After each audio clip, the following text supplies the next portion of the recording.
একটা আইফোন সারা পরিবারের জীবন কেড়ে নিল। সম্ভাজিনগরের এই ছেলেটি তার বাবার কাছে জেদ করে বসে, তার প্রত্যেকটা বন্ধুর কাছে আইফোন আছে, তার কাছে কেন এখনো নেই। তার বাবা তাকে বকা দিয়ে বলে যে না, তোকে এখন আইফোন কিনে দেওয়া হবে না। বাবার কথায় খারাপ লেগে ছেলেটি পাশের একটি পাহাড়ে চলে যায় এবং ছেলেটি তার বাবাকে বলতে থাকে তাকে যদি আইফোন কিনে না দেওয়া হয়, ছেলেটি পাহাড় থেকে লাফ দিয়ে তার জীবন দিয়ে দেবে। এই ছেলেটি হয়তো জানে না যে সে জীবন দিয়ে দিলে আইফোন তো দূরের কথা, সে জীবনের কোনোদিন ফোনই পাবে না। এই ছোট্ট জিনিসটি যদি সেই ছেলেটি বুঝে যেত, তাহলে আজ তাদের পুরো পরিবারটাই হয়তো জীবিত থাকতো। তার বাবা যখন দেখলো যে এরকম অবস্থা, তখন সে ওখানকার বাসিন্দার দিয়ে একটি নেটের ব্যবস্থা করলো, যাতে তারা খুবই সেফলি থাকতে পারে, যেন কোনো বিপজ্জনক ঘটনা না ঘটে।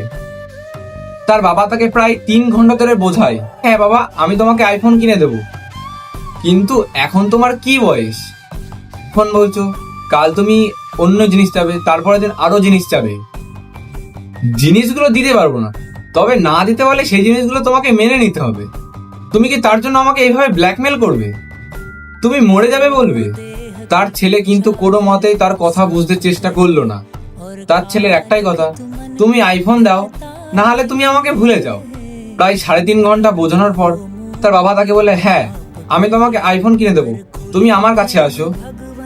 তার ছেলে বলল, তুমি আমাকে আগে আইফোন কিনে দাও, তারপর আমি তোমার কাছে যাব। তার বাবা যখনই তার ছেলের দিকে এগিয়ে গেল, তখনই সেই ছেলেটি পা পিছলে নিচে পড়ে গেল। তার বাবা তাকে বাঁচানোর জন্য ঝাঁপ দেয় এবং তিনি তার বাচ্চার সঙ্গে তার জীবনটাও চলে যায়। এই সমস্ত কিছু যখন তার মা দূর থেকে দেখছিল, তখন শেষমেশ সে সহ্য না করতে পেরে সেও ঝাঁপ দিয়ে দেয়।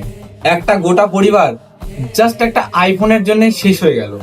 একটি ফোন একটি চাহিদা, কিন্তু বন্ধুর সাথে তুলনা কখনোই একটি জীবনের চেয়ে বড় হতে পারে না।